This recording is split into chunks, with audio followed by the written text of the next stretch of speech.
Hello and welcome to the Social Recruiting Show. I'm Katrina Collier. I'm, of course, author of the Robot Proof Recruiter, which I may or may not show every show.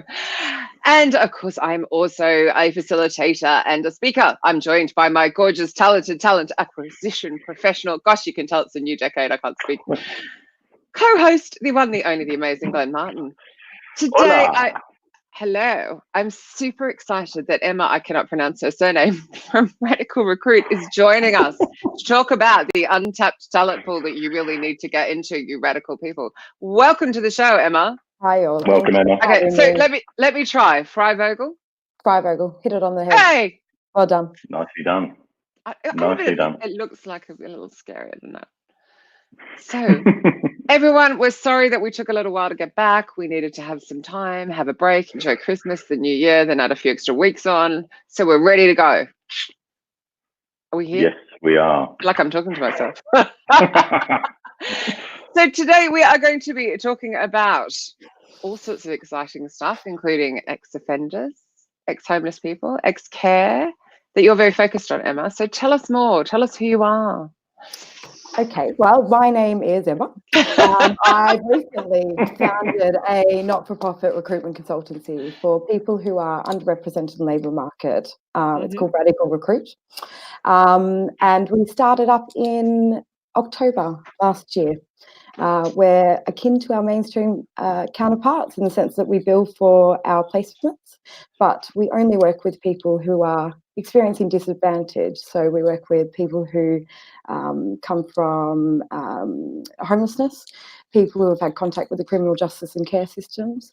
We work with young people who aren't in employment, education or training, people with disabilities, people who come from BAME backgrounds, return veterans, pretty much anyone who struggles to get a foot in the labour market.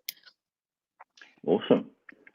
And what was the catalyst for setting up Radical Recruit? Because if people have checked out your LinkedIn profile, they'll see a kind of definitely a consistent theme in terms of the types of companies you work for. But what was the catalyst for finally establishing the company? So my background, I've always worked with disadvantaged communities. I've always been passionate about working with vulnerable people and mobilising people out of poverty. I kind of fell into it. My mum worked in the disability field and she's now a teacher, and it was something that sort of just happened naturally. And most recently I am the former Chief Operating Officer for a great little charity called Working Chance. They're a recruitment charity as well. And they support women who have had contact with the criminal justice system. So typically their candidates come out of prison and they're supported back into work. And I was there for about 22 months. And during my time, I saw around 400 women come out of prison and be supported into work and completely transform their lives. They became sort of contributing members of society and better parents to their children. And I was speaking at a conference which was hosted by Reward Gateway. I think they sponsor Katrina's Disrupt HR. Thank you. Reward Gateway. And I was sitting on a panel, and the theme was what is possible when the third sector and the private sector unite in common purpose. And we were telling the story of one of my candidates, who is now one of my advisors, Chanel, from our different perspectives. The panel also had Ollie from Honest Burgers, they're also doing really great work in social recruitment.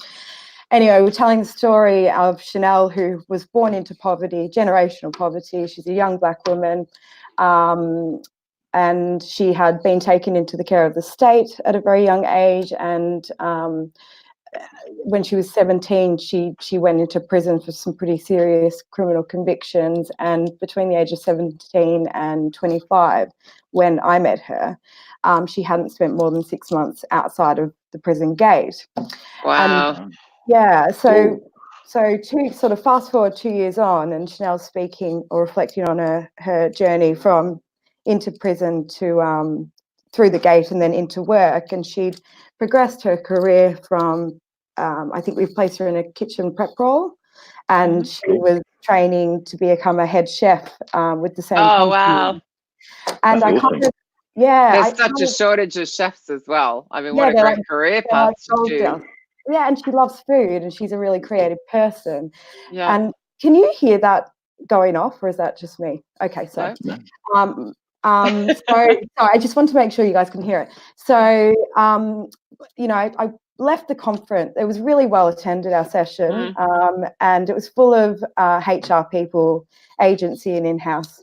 And there were a couple of things that really struck me that I couldn't get out of my head. And the first thing really was the appetite for social recruitment, I think, had changed and increased. And it wasn't this incredible foreign, alien, terrifying concept. And people were interested in exploring what that might look like for their businesses.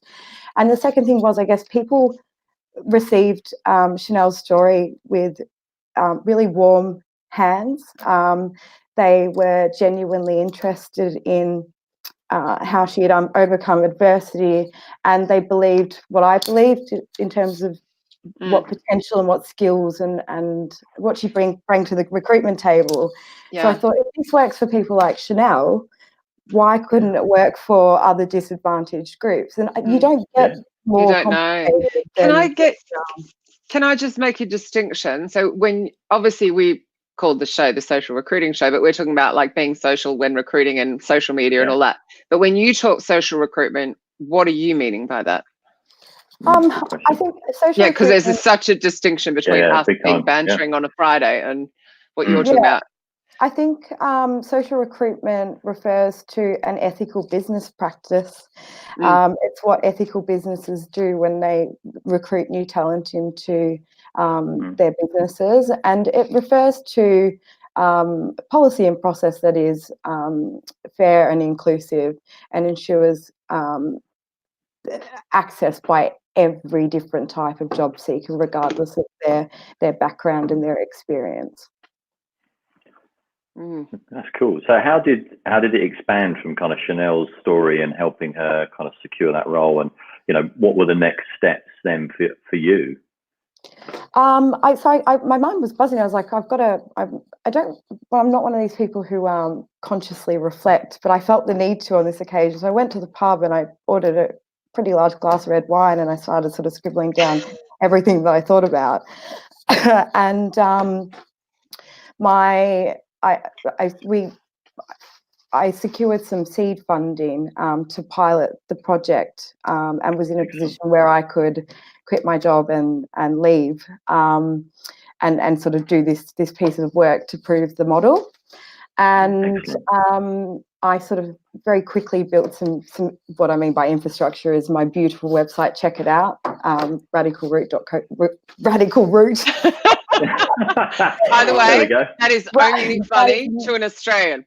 That is not nobody in England will find that funny. Radicalrecruit.co.uk. And I sort of stop it. Oh my gosh, I can't believe I said that.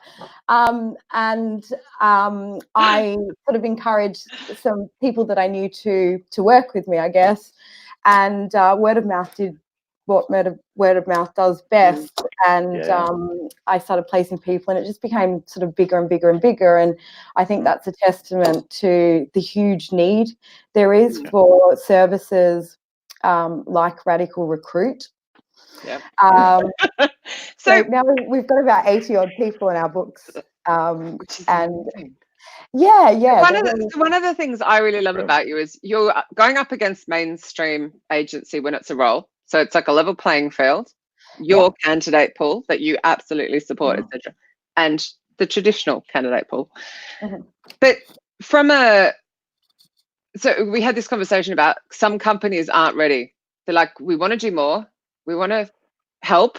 We want to get people back into society and back and working. What is it you come up against a lot where they're not ready, and where you think that it's like really obvious and where they should improve before they start even considering it, really? Because they do need to have some stuff in place, don't they? Certainly. I mean, I think initially companies who approach Radical do so with lots of different intentions, and often it's with a view to doing something good for humanity. And so the interaction is viewed as a charitable exchange. And for me, that's an issue because the people that I'm working with, they need jobs, of course, but they need jobs that they won. They need jobs and they need to be offered jobs and to be accepting jobs that were offered on the merit of their application and performance and interview. Because if they're not the best candidate for the job, then they're not very likely to sustain their employment or have the same career progression opportunities that, you know, their counterparts would. Totally. So I think, you know, initially it's about understanding why is it that you want to work with Radical and other organisations doing this piece. If the intentions are, you know, pure, and the desire is actually around diversifying workforces, and there's loads of really compelling reasons why businesses should do that. I think there's a big piece around education. You know, you've got these wonderful policies that are written by, you know, intelligent people who have all the right intentions, but sadly, when they get down to ground level, they're so watered down because the people who are expected to follow them don't actually understand or don't have the processes or the tools or the education in order to do their jobs per the policy. So for me, there's a big piece around educating those doing the grunt work, as I term it, you know, the recruiting, on how to apply the policy and making sure that people have the tools that they need to do that. Actually, I've got a question here for, sorry, Glenn, a question from Lee, but I think it's like back a bit because I only just saw it, sorry. But I think it's quite important to ask it now. So Lee, how do you define an ethical business? So there's specific criteria, formal or informal, that you use to identify those businesses you target to send people to. So it's on around what you're saying. Lee always has good questions. We have to get him outside. Yeah, I think a business's behaviours and actions define their own status when it comes to being ethical or not. I think ethical businesses are businesses who attempt to do the right thing. And when they fail, they look to improve their practice. I don't think any business is perfect. I think that would be very difficult to achieve, but ethical businesses are looking at what's good for the planet, what's good for people, and what's good for their staff, who work in the business. Yeah, good question, man. And on the flip side of the question Katrina asked you, how do you find people to come onto kind of Radical Recruit books? You know, what channels do they come to you via? Is it direct or do they get referred? We were talking about this before the show. I was just keen to kind of get a bit of a wider idea. You want to talk about job centres? Absolutely. It's really important. So we have a growing network of what I call trusted referral partners. So they're the organisations who may or may not be government funded, who do what I call the grunt work with the people that we hope to engage at some point or another. So we're looking at the crises, the Young People Matter, the shelters, job centres, PCAN down in Southwark. You know, all of the organisations who are delivering employability programs, and what that looks like varies depending on, you know, what organisation we're working with. I work with probation services. We work with New Futures Network, job centres. And what they do is they make referrals for candidates that they feel are work ready. They vouch for their character and their motivation levels. And then what do you do? So I've just been referred to you and they say I'm all right. What do you do in the process? Because I think that's the really crucial part of what sets you apart in my mind. Yeah, so what we do is once I receive a recommendation for a candidate, or referral for a candidate, I'll contact the candidate direct and have a conversation with them on the phone to fact check the information that's been provided to me by the referral partner, because the reality is many of our referral partners have targets to hit. They have to move people through their services. Unfortunately, they're moving people through the services that aren't work ready by my standards or our standards at Radical.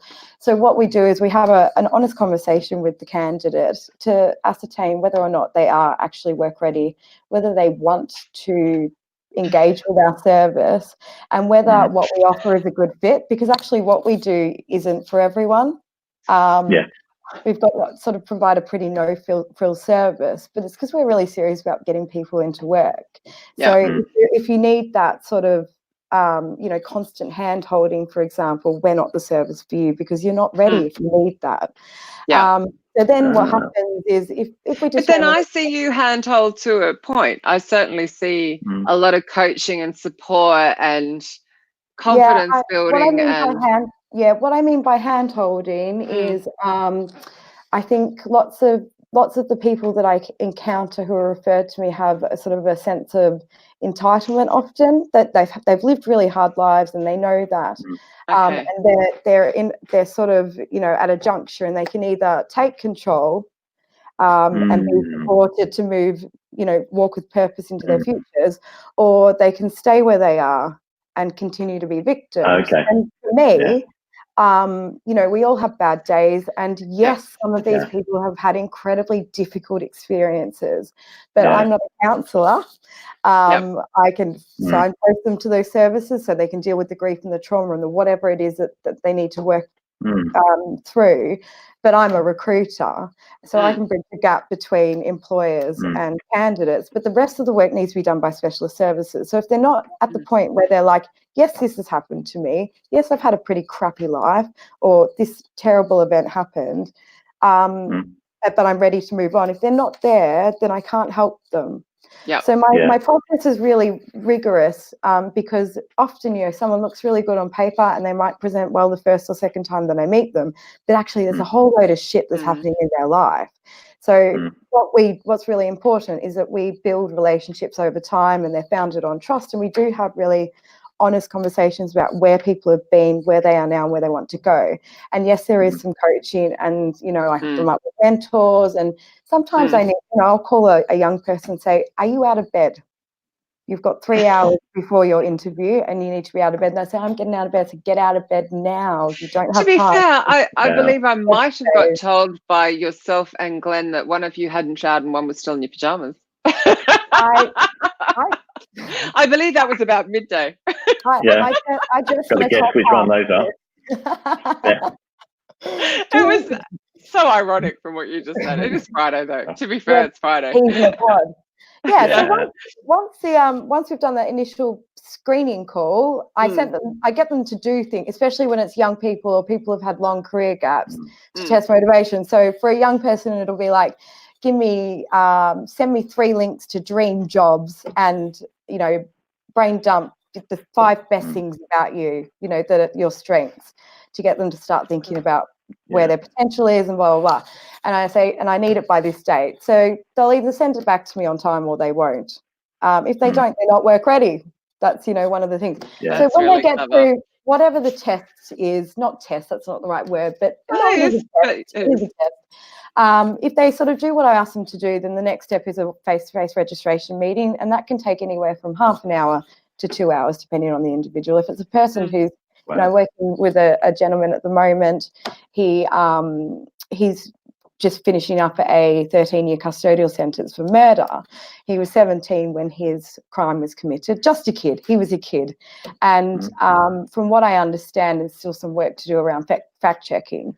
But from what I understand is he hit another kid, and this kid hit his head on the cement and died.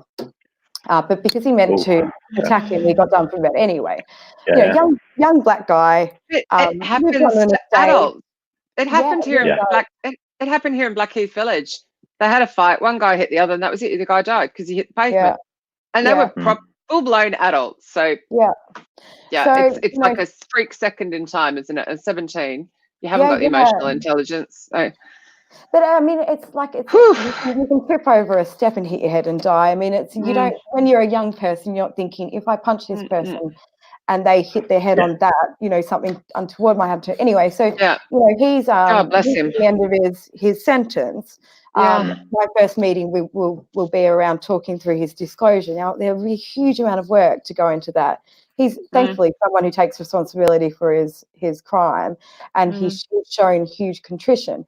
But the trick will be with him is how do we explain the circumstances in the lead up to the incident or the conviction?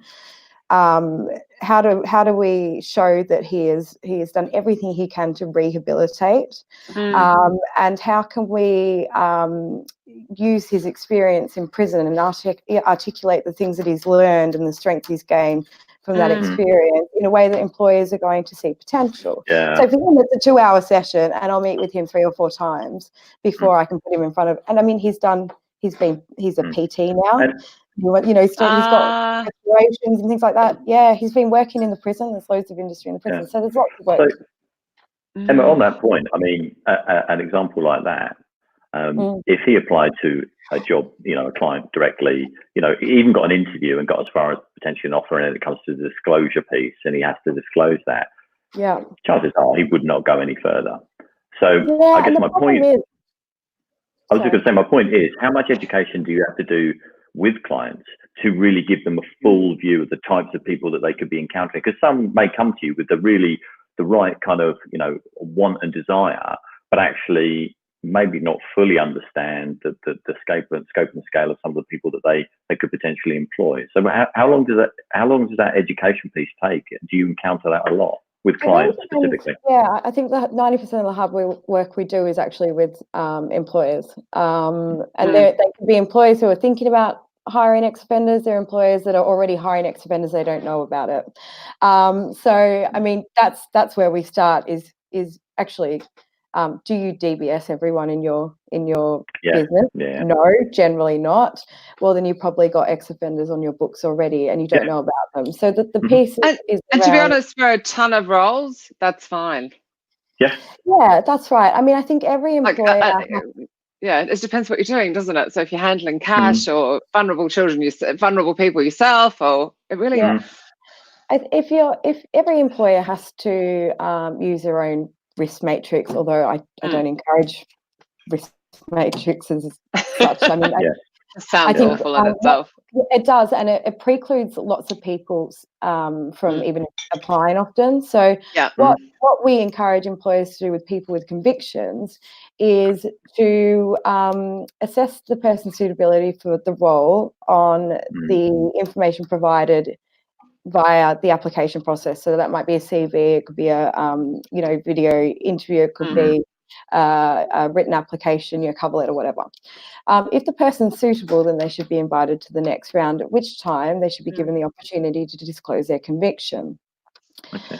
What we do with employers is teach them what to look for and tell them it's okay to challenge and ask questions, because we will have done that piece before the candidate gets to the employer. So, I mean, huge amount of work goes into talking through, what happened with that person relating to their conviction and kind of filling in the gaps. People don't often, many times people say, well, it wasn't actually my fault and blah, blah, blah. It's like, but it was because you didn't call the police, or it was because you let your partner hide that gun under your bed and you knew the gun was there.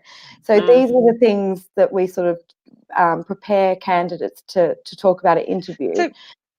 And we do the same with employers. Oh, that's what I was just going to say, because I'm an employer and candidate sits in front of me and lets me know he murdered somebody. I'm pretty sure this face would let them know what I was thinking. So do you do a bit of guidance with...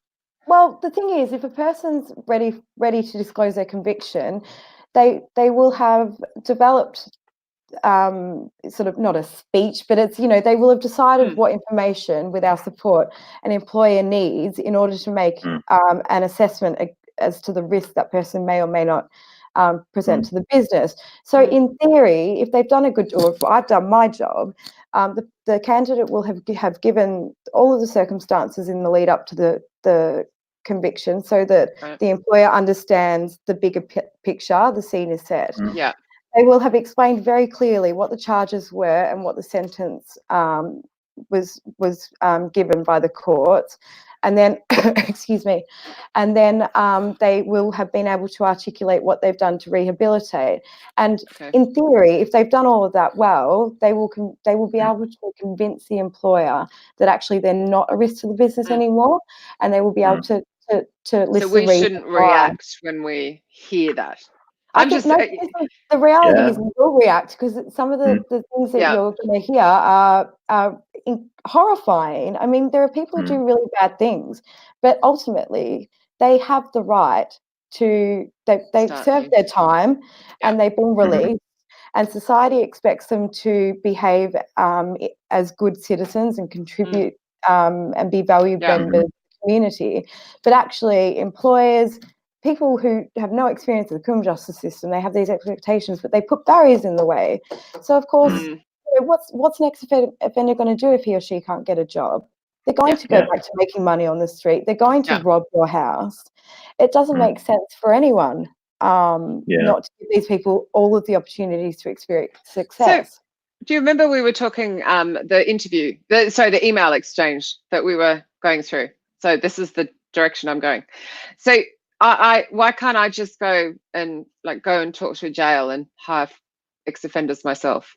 What's the benefit? What are the pitfalls I'm going to come up against if I do that? Because I assume there must be something I'm not going to have as an employer in place, less around what your side, more that will mean they'll leave, kind of thing. Yeah, I mean, there's nothing stopping you from doing that, and I think most prisons would welcome the opportunity to partner with a business.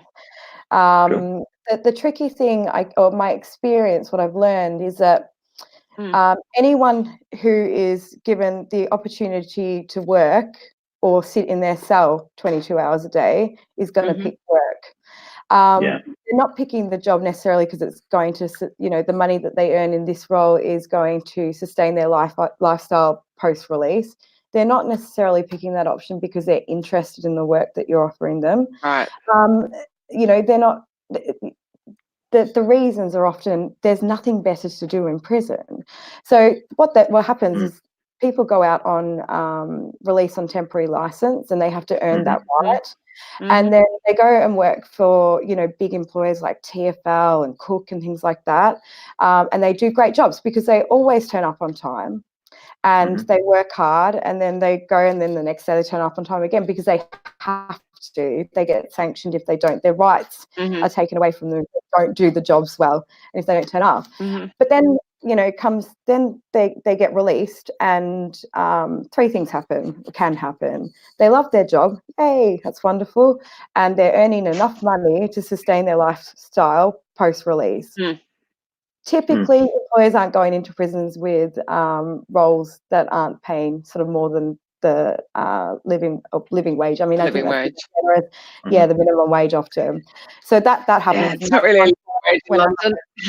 And then you've got people who want to sustain their employment but actually don't have homes to go to. So they're released onto the street. And no matter what they try or want to, whether they want to go to work, the reality is they're probably not going to be able to because they don't have anywhere to live that's safe, that's warm, that's dry. And then the last of and I think probably the significant majority are people who worked because that was the best option available to them at the time. But actually, they're not going to be earning enough money to feed their kids and pay their rent. And they can either go and get skilled roles because they can return to a career, the career that they came from, or they're going to make more money doing what they were doing previously, which is generally drug dealing or robbing. So, I mean, what Radical does, like any good recruiter, is we market the roles to our candidates in the right way, the good, the bad, the ugly, so they know what they're applying to. They know what a good day looks like. They know what a bad day looks like. We only work with employers who can clearly articulate how they support and develop people and what career pathways are available to entry-level roles and all the roles above them. Because what's really important for us is that they don't get pigeonholed and that they have opportunities to progress their career, and that's a conversation they're having from day one with their potential employers.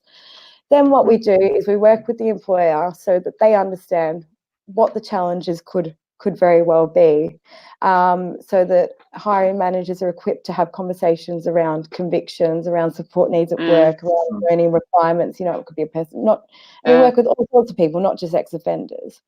And then we sort of, you know, once we facilitate the normal recruitment process, we make sure that they start well. So that might be a handover to the hiring manager for a young person, for example, who may not have ever worked.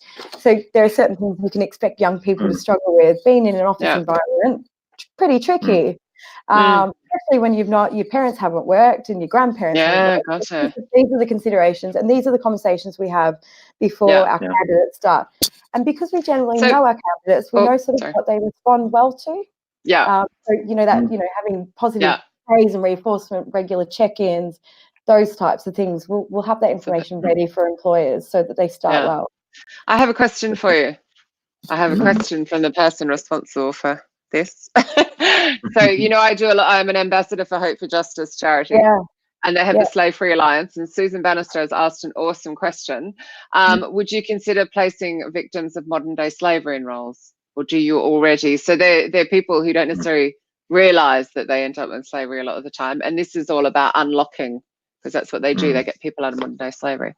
Yeah, I mean, we'll place anyone with the right to work who's experienced disadvantage. So, I mean, when we started Radical, you know, our priority for access criteria was 2 or 3 dot points, and it's just grown and grown and grown. There's such a huge need, and there's so much untapped talent out there. So, yeah, absolutely. I'd love to have a chat with you about that. Oh, I will connect you to. Yeah. Don't drink with Susan. That's all I was saying. Oh. To be fair, it wasn't her fault. It was a team effort.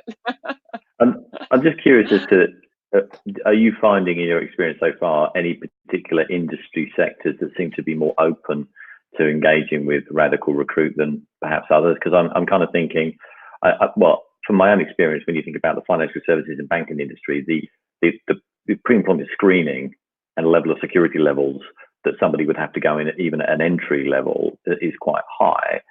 So I'm just kind of, are there any particular industry sectors that seem to be really more engaging and set up to go radical recruit, and any that you're finding a little bit longer cycles to educate before you can engage? It's strangely enough, we've had loads of finance jobs on the board. So we're working with YM and U Group. They're a consultancy for the world's elite in drama, music, sport, entertainment, film. They've got some amazing clients on their list, and you know, they're really leading the way in terms of what is possible. With regard to recruiting into finance roles, I think people hide behind you can't have a conviction if you work in finance thinking, but actually that's not true. Many roles. It depends on the nature of the conviction again. Yeah, so right. Unless it's not finance fraud. It comes back to sort of that disclosure and you know, the beautiful thing about working with Radical is it gives you as a business an extra layer of protection. I would say several extra layers of protection, because we do this, we're constantly risk assessing. We have access to prison and probation services. So if a person has an unspent conviction, we can contact their probation officer and say, and fact check things. So we've got that information to hand. So, you know, I can go in and apply for a job at YMU and they do a fit and proper check, and I say, yes, I'm fit and proper, which I'd never say because no one would ever believe me. I don't think anyone on this call's fit. Definitely not proper. And you know, and this is true of most employers who don't DBS check. It's like you go on in good faith, you believe people. Whereas if a candidate approaches Radical Sales, want to work with you, they do so knowing that we're going to go through their history of the fine tooth comb. Everything's going to be documented. We're going to risk assess everything. We're going to have conversations and challenge people, and you know, so, and that some of that information, where relevant, is passed on to employers so that they can make an assessment.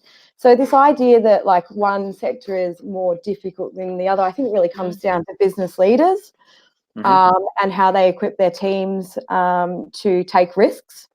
and do something different when it comes to sourcing talent. The creative industry, I'm really struggling to get any roles in. I don't know why, because the creative industry is crying out for neurodiversity. It's crying out for people who are disruptive. And, I've got some badass people on my books, really, if I'm being very frank. Some wonderful creative talent on my books as well. Yeah. So what do you mean by the creative industries? Let's make sure we're clear. Yeah, because I think...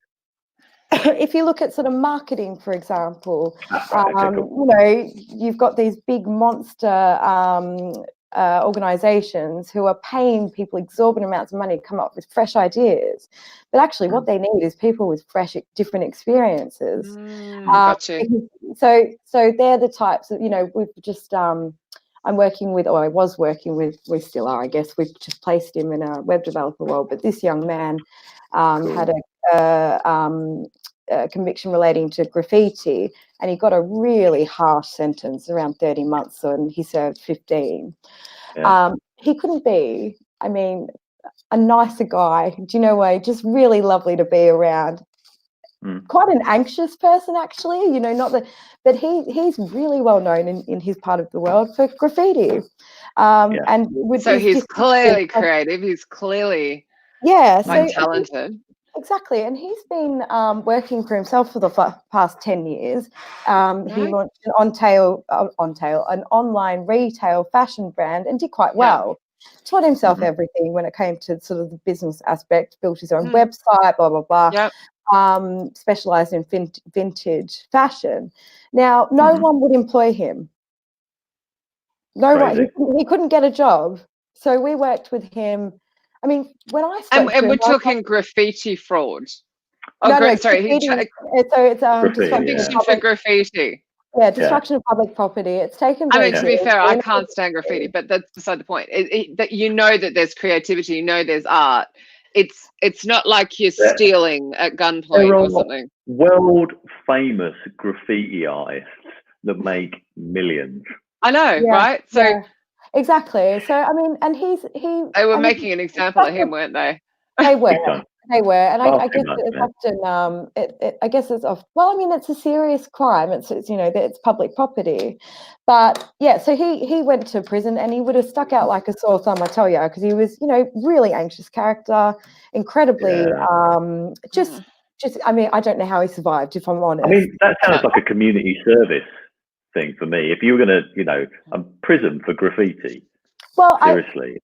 I actually think there's value in custodial sentences, and I think if you look at the data, people who serve, the longer the custodial, the more likely they are not to rehabilitate. It's those short 6-month sentences that, especially for women in particular, that are no good. Where we should be supporting people to rehabilitate in the community. They're often, relating to drug offences and things like that. He'll never do this again. That part of his life is over. But he's a creative person. He's intelligent. He's run his own business. His conviction's just now spent. But my feeling was that actually it was a strength of his. So And to have been like entrepreneurial and run a business and all of the stuff he taught himself, he's clearly clearly. So crazy. He started in a web developer role for a tech startup who don't really care where people come from, as long as you can do the work. And his skill set is complementary to the founders, and they're going to be a great team. But he disclosed his vision, and we went through sort of the motions. I threw him in the deep end and said, you've got to do this piece of work. I can't work with you unless you can speak about your conviction. You need to be able to say what you've been doing for the last 10 years and why. But actually, it's kind of like a superpower, if you can harness that. It really does set you apart from other candidates. It's really interesting. I'm not going to single out some of the comments coming in because, but there's lots of they just wouldn't they wouldn't be able to work for us. They just wouldn't pass. I'm actually find it quite sad. I know. Sorry, I'm trying to phrase it, and I'm quite tired.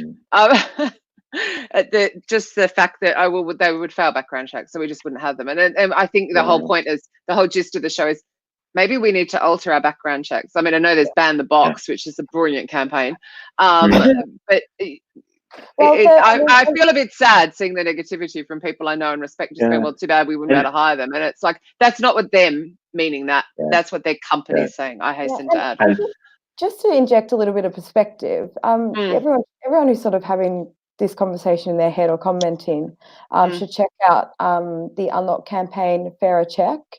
That's just gone live a couple of days ago. They do really important work to get the laws changed. And they gave a really good example. And in fact, I've encountered someone with similar convictions. They were saying, one of the examples they gave was that a woman who has been trafficked over, abused, and pimped out, who has prostitution charge after prostitution charge after, and I'm talking like this woman that I used to work with, she had 60 prostitution charges. She'd been beaten black and blue by her pimp for years. She was a person who grew up in care. She'd run away from care. She was looked after by a much older man.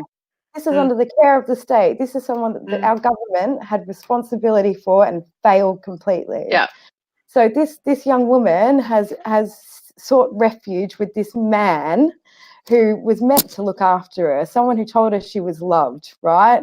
And then she was pimped out, and when she didn't do what he said, he would beat the shit out of her. Now, she was drug addicted, and she lived on the streets, and she had a horrible bloody life, and she was born into circumstances beyond her control. You know, it was not a choice that she made. So this woman, you know, in her 50s, has this rap. I mean, I've never seen a rap sheet like her. It was harrowing. It would make your heart sink. She's been told that she can't work for our third sector partners when I was working at Working Chance because she's got a criminal record. It's like, what? I mean, this is the logic. If you've got any criminal record, you cannot earn money at our company. It's not fair. It's not fair.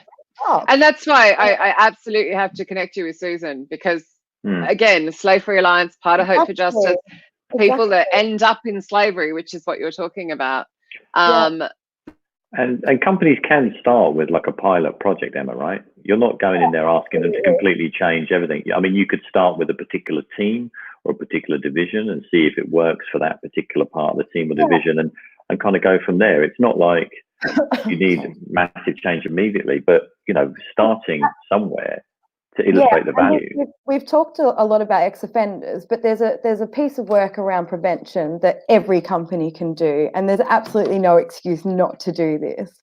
You know, if you look at the statistics, there was a great article in the Evening Standard recently, a 3-pager, and I'm paraphrasing very, very simply, but basically you could determine the number of prison beds required by looking at people who were excluded from school. So young people, so the data shows us that people who are excluded from school are far, far, far more likely to end up in prison.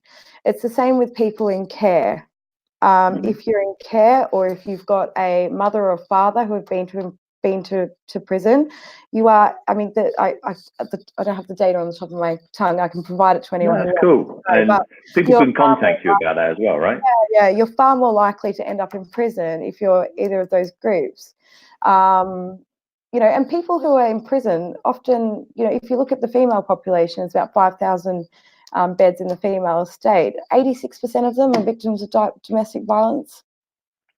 So I mean, there's a catalyst behind perhaps why they've arrived there, and obviously work that can be done to prevent people getting to the point where they have a criminal conviction. So employer care leaver, employ a young person from a Black or other ethnic minority background, work with excluded children, look at your apprenticeships. Do you need a level 3, or could you work with a school leaver? You know what?